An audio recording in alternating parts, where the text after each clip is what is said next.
Assalamualaikum warahmatullahi wabarakatuh. Saya Muhammad Rizky Murediansyah. Di sini saya akan menjelaskan teori alokasi Weber, pekerjaan penuh, teori pertumbuhan ekonomi, dan cincin Von-Thunen. Yang pertama, saya akan menjelaskan teori alokasi Weber. Teori alokasi adalah ilmu yang menyelidiki tata ruang, kegiatan ekonomi, atau ilmu yang menyelidiki alokasi geografis dari sumber-sumber yang potensial serta hubungannya dengan atau pengaruhnya terhadap peredaran berbagai macam usaha, kegiatan lain baik ekonomi maupun sosial. Menurut teori Weber, pilihan alokasi industri yang didasarkan atas prinsip minimalis biaya, Weber menyatakan bahwa lokasi setiap industri tergantung pada total biaya transportasi dan tenaga kerja di mana penjumlahan keduanya harus minimum.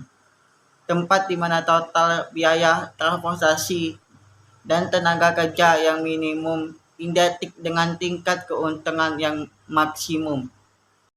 Saya akan menjelaskan teori yang kedua, full employment atau pekerjaan penuh.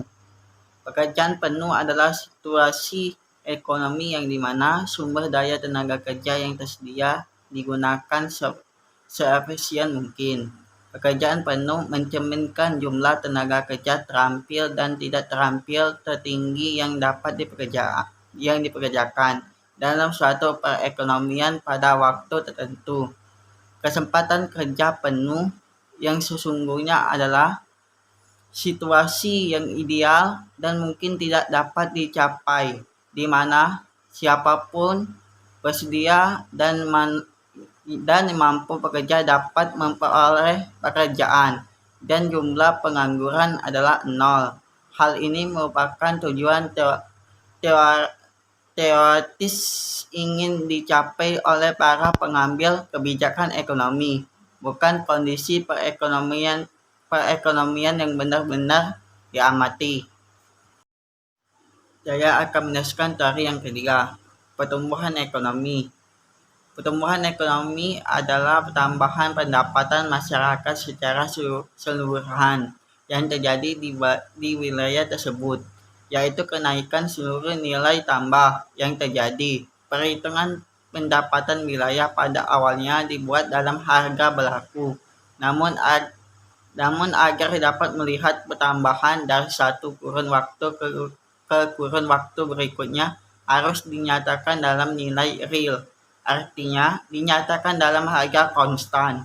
Biasanya BPS dalam menerbitkan laporan pendapatan regional tersedia dalam angka harga berlaku dan harga konstan.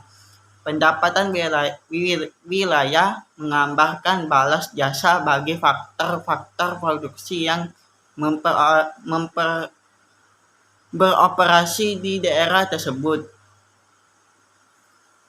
Tanah, modal, tenaga kerja, dan teknologi, yang berarti secara kasar dapat menggambarkan kemakmuran daerah tersebut. Kemakmuran suatu wilayah ditentukan oleh besarnya nilai tambah yang tercipta di wilayah tersebut, juga oleh seberapa besar terjadi transfer payment, yaitu bagian pendapatan yang mengalir keluar wilayah atau mendapat aliran dana dari luar wilayah. Saya akan menjelaskan teori yang keempat, cincin Von-Thunen, yang dikembangkan oleh ekonomi Jerman yang bernama Johann Heinrich von-Thunen pada tahun 1826. Adalah model teori yang menggambarkan organisasi spesial pertanian dan penggunaan lahan dalam ekonomi Agraria.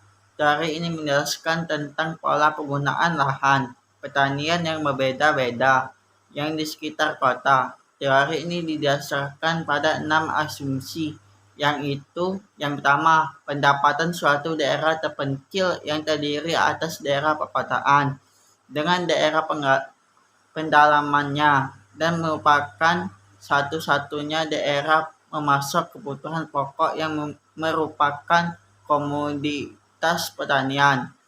Yang kedua, daerah tersebut terbentuk lingkaran. Yang ketiga, tanah di daerah tersebut homogen. Yang keempat, pemerintahan akan membutuhkan pokok menurun seiring dengan jarak dari daerah perkotaan. 5. Biaya transportasi meningkat seiring dengan jarak dari daerah kota. Yang keenam, pertanian bertindak rasional dan berusaha maksimalkan keuntungannya.